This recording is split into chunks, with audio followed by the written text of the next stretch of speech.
चलिए, हाँ शुरू करें। PA5 से शुरू करें। PA5 पे जो है भारत सरकार ने बैन कर दिया और ये कह रही है कि PA5 जो है वो आतंकवादी संगठन है। 5 साल के उसको बैन किया गया। अबे यार ये साला क्या है? हो गया? हो गया? हाँ हाँ हो गया। चतुर्वेदी जी, बीजेपी सरकार, मोदी सरकार ने PA5 पे 5 साल का प्रतिबंध लगा दिया है। ठीक है, अगर सरकार को जानकारी हो गई है कि ये आतंकवादी संगठन है, हाँ। तो फिर RSS पे बैन क्यों नहीं लग सकता? ये भी तो है। हाँ। इन्हीं के प्रचारकों ने खुलासा किया है कि RSS के कैंपों में जो RSS के स्वयंसेवी सेवक हैं, उनको बम बनाने की ट्रेनिंग दी जाती है। किसके खिलाफ दी जाती है भैया बम बनाने की ट्रेनिंग? कहाँ विस्फोट करना चाहते हैं? क्या ये नक्सली हैं? क्या ये आतंकवादी संगठन है? इस पर भी बैन होना चाहिए। इनको पैसे कहाँ से आते हैं? इनको फंडिंग कहाँ से होती है? वो तो राष्ट्रवादी संगठन है सर, RSS तो। मैं कह रहा हूँ RSS का प्रथम आतंकवादी निकला था हत्यारा नाथूराम गोडसे। तो अगर PFI आपको आतंकवादी संगठन दिखाई दे रहा है तो RSS पे बैन क्यों नहीं? लेकिन गोडसे की तो पूजा होती है, मंदिर बना रहे हैं लोग उनका। इस देश में गोडसे की पूजा होगी। अभी योगी आदित्यनाथ की जिंदा मूर्ति लगा दी गई है जमीन कब्जा करने के लिए। देखिए RSS वाले क्या करते हैं, सरकारी जमीनों पर अवैध कब्जा करने के लिए इस तरह के अनेकों तरह के षड्यंत्र करते रहते हैं। अच्छा, यदि PFI पर प्रतिबंध लग रहा है, आरोप लग रहा है कि टेरर फंडिंग हुई है देश से, चंदे का इन्होंने हिसाब नहीं दिया, तो दिक्कत क्या सर आपको? RSS से हिसाब मांगती है सरकार, मांगने में इसको क्यों शर्म लग रही है? RSS से भी मांगे। पुलवामा पे अटैक किसने करवाया उसका भी बतावे, खोले।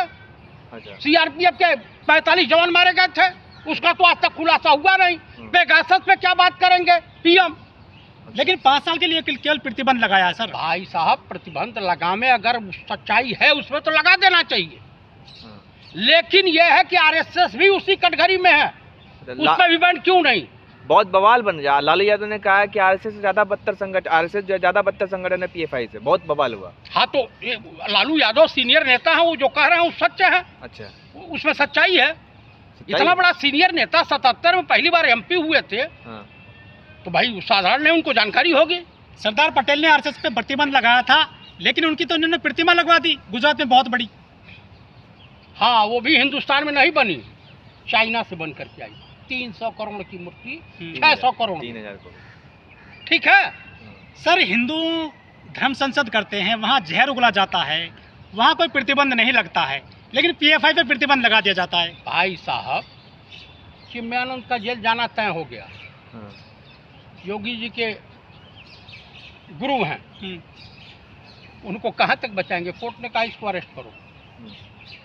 तो जान लीजिए सबसे बड़ा अपराधियों की शरण स्थली अगर कोई है तो RSS और BJP। RSS ही केजरीवाल को पैदा की। अच्छा, लेकिन अन्ना आंदोलन RSS की देन थी। नहीं तो आप बताइए, अन्ना को दिल्ली में कौन पूछता था? उसी यहाँ के आंदोलन के बाद महाराष्ट्र बॉम्बे बैठे, 500 आदमी उनको सुनने को तैयार नहीं था। अरे तो आप तो मोहन भागवत जो है वो जा रहे हैं, मस्जिद मदरसे में जा रहे हैं। अरे भाई, कुछ दिन में खतना करवाएंगे, नमाज करेंगे और हज पे चले जाएंगे। कौन? मोहन भागवत। अच्छा, आप क्या समझते हैं वो नकली ब्राह्मण है? ओरिजिनल ब्राह्मण तो है नहीं मोहन भागवत। और क्या, उसको तो राष्ट्रपिता बताया जा रहा है। हाँ, तो जो इलियासी जैसा व्यक्ति उनको राष्ट्रपिता ही बताएगा। मूर्ख को मूर्ख है राष्ट्रपिता दिखाई देता है। कुछ लोग कह रहे हैं सर कि जो सवर्ण मुसलमान है केवल वो ही BJP से मिले हुए हैं। सवर्ण मुसलमान या बैकवर्ड मुसलमान BJP भली बात जानती है कि उसके कटे पर सूसू करने को भी तैयार नहीं। तो मुस्लिमों से का नारा बेच करके, नाम बेच करके, इनको भला बुरा कह करके इनकी दुकानदारी चलती है। और जितने अमूमन भाजपा के बड़े नेता हैं और जो भी हैं, उनके दामाद तो अमूमन मुस्लिम ही पाए जाते हैं। कौन है? यहाँ तो लफ्जात का कानून आ गया है। अरे भाई साहब, मुख्तार अब्बास नकवी किसके दामाद हैं? अच्छा, और बिहार वाला शहनवाज हुसैन किसके हैं? अच्छा, किसके हैं? अब पूछिए, बीजेपी वाले बताएंगे किसके हैं, अच्छा। उनकी बीबी का क्या नाम है। अच्छा। तो इस तरह का तमाम है। हाँ। मोहब्बत हाँ। की कोई सीमा नहीं होती है, हम्म। और मोहब्बत का कोई मजहब नहीं होता है। अच्छा। चतुर्वेदी जी, बीजेपी से 2 कदम आगे निकले हैं केजरीवाल। एक सफाई कर्मी को गुजरात से लाए, हवाई जहाज में खाना खिलाया और वापस छोड़कर वहीं आ गए। बीजेपी तो कहते थे कि हमको चप्पल पहनने वालों को हवाई जहाज में बैठाएंगे, ये हवाई जहाज में खाना खिलवाने ला रहे दलितों को। क्या दलित आज भूखा है खाने का? और क्या आप समझ रहे हैं कि बीजेपी की सरकार में लोग लड्डू और मलाई खा रहे हैं? अरे भूखों लोग मर रहे हैं, नौजवान यहाँ का बेरोजगार नौजवान डिप्रेशन का शिकार हो रहा है, किसान आत्महत्याएं कर रहे हैं। हर एक घंटे में कम से कम 75 से 100 लोग, मजदूर तबके के लोग आत्महत्या कर रहे हैं। क्या मिल रहा? 5 बीजेपी और आरएसएस का लक्ष्य है कि इस देश के लोगों को इतना भूखमरी से पीड़ित कर दिया जाए कि रोटी को ही विकास समझ बैठा। तो अनाज दे रहे हैं सर वो फ्री दिवाली तक। यही तो मैं कह रहा हूँ, भारत देश के नागरिक भिखारियों की लाइन में खड़े मिलेंगे। सिलेंडर फ्री देंगे सर एक दीपावली पर। हाँ देंगे, उनके बाप के घर से पैसा आता है ना, टैक्स पेयरों का पैसा उड़ा रहे हैं। देखिए श्रीलंका की स्थिति आपने देख लिया। लेकिन नया शब्द लेकर के आई थी मोदी सरकार, लाभार्थी योजना। हर आदमी को उसमें लाभ मिल रहा है। कर्तव्य पथ नाम रखा है ना राजपथ का। हाँ। तो हिंदी शब्द है। अब विस्टा प्रोजेक्ट क्या संस्कृत का शब्द है? तो इन लोगों का चाल चरित्र चेहरा अलग अलग है। इनसे आप वफा की उम्मीद मत करना। ये अडानी अंबानी के लिए काम करते हैं, अडानी अंबानी के नौकर के तौर पर प्रधानमंत्री इस देश के काम करते हैं, बाकी कुछ नहीं। अरे अडानी खुश होना चाहिए आपको, अडानी दुनिया का दूसरा सबसे अमीर व्यक्ति बन गया, 2 नंबरी अमीर बन गया है। अब 3 नंबरी हो गया है। अच्छा। और उसके बाद कौन से नंबरी होगा, ईश्वर मालिक है। तो पता है आपको इस देश की जनता, हाँ। 80 करोड़ 80% जनता भूखमरी के गरीबी रेखा के नीचे जीवन यापन कर रही है। अच्छा। आपको नहीं दिखाई दे रहा? यहाँ तो कह रहे भाई राम राज आ गया। हाँ राम राज आ गया। आपको कुछ मिला उला है राम राज में? तो राम राज में सबको शौचालय मिल रहा है, घर मिल रहा है, अनाज मिल रहा है। शौचालय ही विकास है ना। हाँ। मूत्रदान में अपना जो सहयोग प्रदान कीजिए। अच्छा। और बीजेपी की सरकार बनवाइए। हाँ। उसके बाद मूतने के काबिल भी नहीं रहेंगे। हाँ। और लैट्रिन करने के काबिल नहीं रहेंगे। हाँ। चतुर्वेदी जी, मोदी जी ने कहा था कि हमने खेलों में परिवारवाद खत्म कर दिया है, तो लोगों ने खिंचाई कर दी मोदी साहब की। हाँ। कि देखिए अनुराग ठाकुर। हाँ भाई, जय शाह का लड़का अमित शाह, वो सॉरी जैसा अमित शाह के बेटे। मनो जय शाह कौन सी दुनिया से आते हैं? ये सौरव गांगुली के बेटे हैं क्या? परिवारवाद अगर ये नहीं है, अनुराग ठाकुर परिवारवाद में नहीं आते हैं, राजनाथ सिंह के बेटे परिवारवाद में नहीं आते हैं, जो अभी नया नवेला मुख्यमंत्री बना हो परिवारवाद की श्रेणी में नहीं आता है। 50 परिवार हैं भाजपा में जिनके बेटे बेटियां राजनीति में मौज मस्ती में काट रहे हैं। स्मृति ईरानी को ले लीजिए, इनकी बेटी बियर बार चलाती है। अच्छा। कहती है कि स्कूल में पढ़ती है, उस पर गलत आरोप लगाए। अच्छा, अभी गुजरात गए हैं मोदी जी, अब वहाँ एक काफिले को, अपने काफिले को रोक करके एम्बुलेंस को उन्होंने जाने दिया, रास्ता दिया। अच्छा, किस भारत देश की जनता को मूर्ख और चूतिया समझ बैठे हैं क्या मोदी जी? अच्छा। प्रधानमंत्री का रूट लगता है तो 2 घंटे पहले ही पूरा जो है, हाँ। 1 घंटे पहले पूरी रोड सील कर दी जाती है। हाँ। तो वहाँ एम्बुलेंस कहाँ से आ जाएगी? तो कैसे आया, एकदम तारीफ हो रही है। भाई वो तो प्लांट की हुई है ना, क्योंकि वो देखे हैं राहुल गांधी जी की जो भीड़ देख रहे हैं। हाँ। राहुल जी का भारत जोड़ो यात्रा में जो जनसैलाब उमड़ रहा है, वहाँ से 5-7 एम्बुलेंस रास्ता जगह खाली कराई गई, तो उसी की नकल कर रहे हैं। नकल करने के लिए भी अकल की जरूरत पड़ी। अच्छा। बुद्धि जो है मार्केट में बिकती नहीं है। हाँ। तो किसी ने सजेशन दे दिया होगा। हाँ। बिना सोचे समझे कर दिए होंगे कि भाई हमारा काफिला रोक दिया गया। नहीं तो वहाँ लेट पहुँचे हैं, लेट पहुँचने पे उन्होंने क्षमा मांगी है जनता से। ऐसा कोई नेता बिना माइक, बिना 10 बजे रात के बाद माइक बनाना, इन्होंने बिना माइक के उन्होंने भाषण दिया। हाँ वो तो देंगे, नौटंकी तमाम तरह करेंगे, क्योंकि 2024 इनका द एंड हो गया है। हाँ। आप जान लीजिए कि अगर 70-80 सीट मोदी कम पाए, तो कोई भी सहयोगी दल इनको चिमटे से भी छूने को नहीं।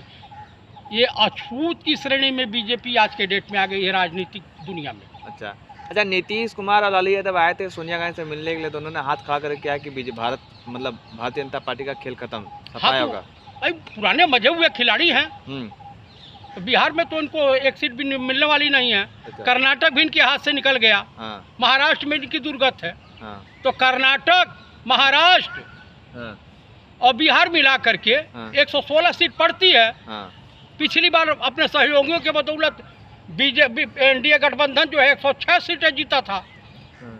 तो अब 106 तो नहीं आ रही हैं, 6 आ जाएंगी। अच्छा ये बताइए कि नितिन गडकरी बयान दे रहे हैं कि गरीबी अमीरी के बीच में जो खाई है वो बढ़ती जा रही है, वो अपनी ही सरकार को घेर रहे हैं, क्या कांग्रेस में शामिल हो रहे देखिए, हैं? मैं आपको एक चीज़ बताऊं, हाँ, नितिन गडकरी एक संस्कारिक ब्राह्मण है।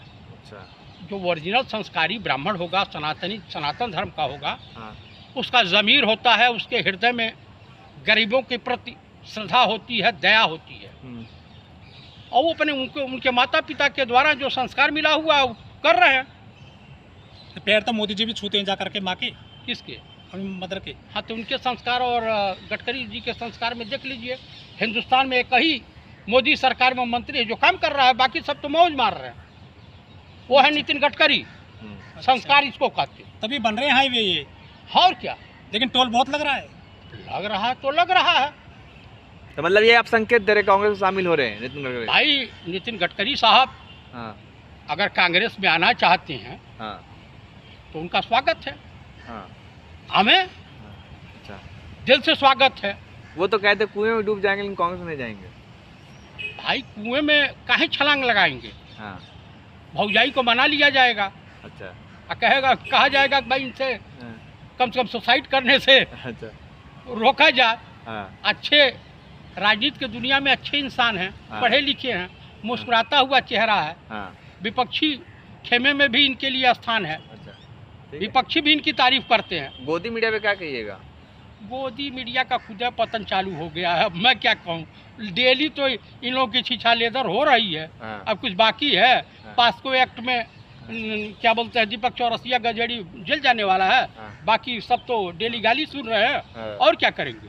अच्छा, ठीक। देखिए, हाँ। राहुल गांधी की भारत जोड़ो यात्रा हाँ, में उमड़ते हुए जनसैलाब को देखते हुए कहा जा सकता है हाँ, कि भाजपा और आरएसएस के खेमे में आग लगी हुई है। हाँ, दिन का चैन और रातों की नींद हराम हो गई है, हाँ, इसलिए तमाम तरह की नौटंकी होगी। हाँ। हो सकता है सेना की टुकड़ी पर आतंकवादी हमला। नहीं, जो राजस्थान में चला वो क्या था फिर? क्या?